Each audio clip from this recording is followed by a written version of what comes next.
Hello everyone, स्वागत है आप लोगों का मेरे चैनल पर home tips and ideas number 1 पर। आज फिर मैं आपके साथ शेयर करने जा रही हूँ घर और किचन के कामों से रिलेटेड कुछ ऐसे यूज़फुल टिप्स जो कि आपके बेहद काम आएंगे। आपके और आपके घर के कामों से ये रिलेट करती हैं, तो आप वीडियो को पूरा ज़रूर देखिएगा। चलिए फिर आज की वीडियो को शुरू करते हैं। मेरी सबसे पहली यूज़फुल टिप इस तरह से पर्स को लेकर है। जब भी हम पर्स या फिर बैग वगैरह नया लाते हैं तो आपने देखा होगा इनके बीच में जो है पेपर दिए होते हैं, जिससे कि जो पर्स होता है हमारा उसकी जो शेप है वो बरकरार रहे, बिल्कुल भी उसकी जो शेप है वो बिगड़े नहीं।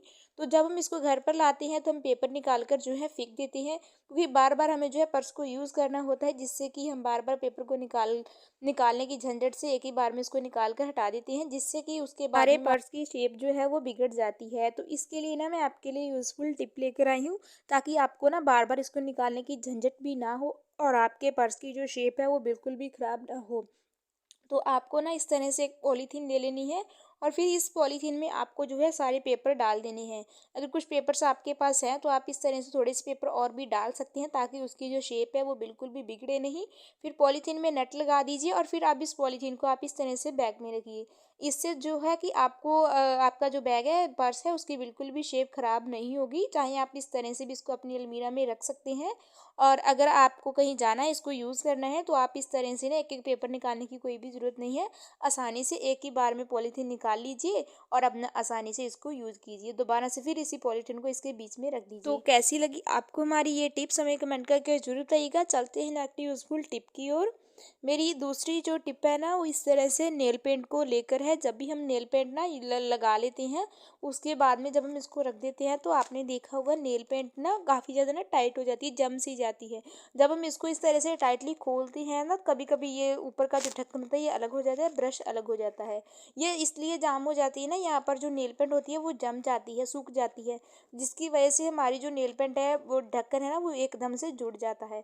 तो इसके लिए ना जब भी आप नेल पेंट लगाएं तो उसके बाद में तुरंत ही इस पर ना आप इस तरह से वैसलीन ले लीजिए, पेट्रोलियम जेली, और इस तरह से ना तुरंत ही नेल पेंट पर इस तरह से इसको लगा दीजिए। इससे जो है आपकी नेल पेंट यहाँ इस पार्ट पर ना जमेगी नहीं, जिससे आपका ढक्कन जो है टाइट नहीं होगा और इस तरह से आपको खोलने में भी इसको ना आसानी होगी। तो यहाँ पर आप ना ऑयल भी लगा सकते हैं, कोई भी ऑयल अगर आपके पास है तो वो कोई कोकोनट ऑयल ना वो भी आप इस पर यूज़ कर सकते हैं।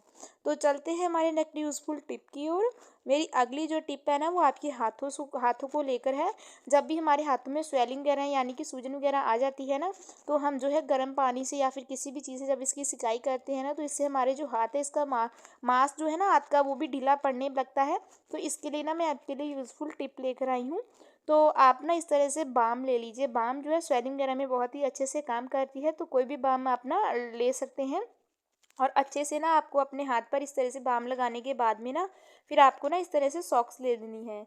अगर हम ग्लव्स पहनते हैं ना, ग्लव्स जो होते हैं काफ़ी ज़्यादा मोटे होते हैं, जिससे कि हमारे जो हाथ में है ना एयर नहीं जा पाती है, और हमारी जो सूजन होती है ना, हाथ जिस सूजन में आई हो तो वो और भी ज़्यादा ना गलने की तरह लगने लगता है। तो आप ना इस तरह से सॉक्स का यूज़ कीजिए। सॉक्स से जो है पतली होने की वजह से एयर अंदर जाती रहेगी और आपका हाथ बिल्कुल भी ख़राब नहीं होगा। अगली जो मेरी टिप है वो इस तरह से आलू को लेकर है। आलू का यूज़ तो हम सब्जी के लिए करते हैं, तो आज मैं आपके लिए आलू का यूज़फुल टिप लेकर आई हूँ। तो आपको ना इस तरह से आलू ले लेने हैं और फिर आपको आलू को क्या करना है कि इस तरह से ग्रेट कर लेना है। आलू का यूज़ तो वैसे फेस वगैरह में भी किया जाता है, फेस मास्क वगैरह में भी इसका जो यूज़ है वो होता है, लेकिन आज मैं एक यूज़फुल टिप आपके साथ इसका शेयर करने जा रही हूँ।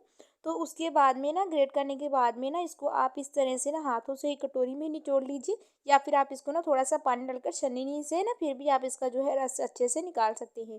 तो यहाँ पर देखिए मैंने इसको ना इसका जो रस है वो अलग कर दिया है, और फिर उसके बाद में आपको इस तरह से कॉटन ले लेना है और कॉटन को रस पर लगाकर फिर आपको इस तरह से जिस भी चीज़ पर जंग लगा हुआ है, कैंची हो चाहे मशीन हो, किसी भी चीज़ पर जंग लगा है तो ये आलू के रस से बहुत ही ईजिली छूट जाता है। तो यहाँ पर ना आप इस टिप को एक बार जरूर ट्राई करके देखिएगा, आपका जंग जो है आसानी से छूट जाएगा। मेरी अगली जो टिप है वो इस तरह से चकले बेलन को लेकर है। फिर चाहे वो चकला हो या फिर बेलन हो, जो भी लकड़ी का यूज़ करते हैं ना, तो आपने देखा होगा जब हम इसको वॉश करके ऐसे ही रख देते हैं तो इसमें देखो फंगस लग जाता है, जिससे हमारा जो बेलन हो चकला हो वो ख़राब हो जाता है, बिल्कुल ड्राई हो जाती है, इसमें क्रैक्स भी आ जाती हैं। तो इसके लिए ना जब भी आप इनको वॉश करें तो तुरंत ही आप इनको ना गैस ऑन करके चला लीजिए। इससे मैं रिलेटेड यूज़फुल टिप लेकर आई हूँ। आप ना किस तरह से इसको अच्छे से केयर करके रख सकते हैं, तो आप ना पूरा ज़रूर देखिएगा इस टिप को। फिर आपको क्या करना है, इस तरह से ऑयल ले लेना है और फिर आपको ना इस तरह से इस पर ऑयलिंग ज़रूर करनी है। तो तुरंत ही इसको सुखाकर तुरंत ही इस पर ऑयलिंग कर दीजिए, जिससे इसमें बिल्कुल भी फंगस वगैरह नहीं लगेंगे।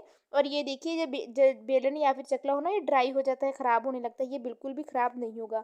चीज़ें हमारी ही हैं, हम जितना अच्छे से केयर कर कर इनको रखते हैं, ये उतने ही लंबे टाइम तक चलती हैं।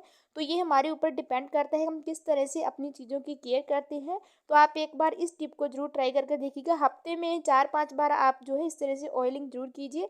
हो सके तो डेली कोशिश कीजिए, लेकिन अगर डेली ना हो सको तो हफ्ते में 3-4 बार ऑयलिंग ज़रूर कीजिए। तो आई होप कि ये टिप आपको काफ़ी ज़्यादा पसंद आई होगी। तो कैसी लगी आपको हमारी आज की ये टिप्स, कमेंट करके बताएं। वीडियो पसंद आई हो तो वीडियो को लाइक करें, चैनल को सब्सक्राइब किए रहें। Bye bye.